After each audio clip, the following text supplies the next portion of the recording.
ناظرین، شہید کی جو موت ہے وہ قوم کی حیات ہے۔ جی ہاں، بالکل، شہید کبھی مرتے نہیں، وہ زندہ رہتے ہیں۔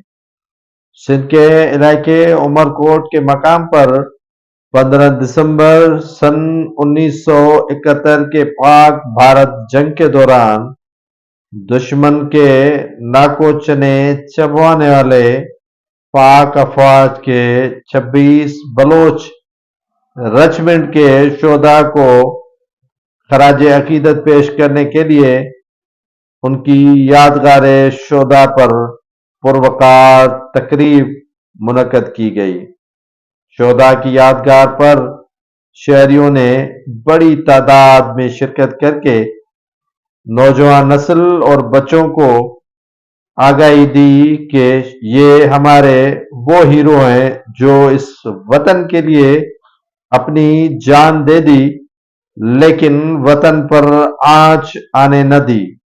یہ شہداء 15 دسمبر سن 1971 کی پاک بھارت جنگ کے دوران اپنے ملک کے خاطر جان کا نذرانہ دیتے ہوئے جامِ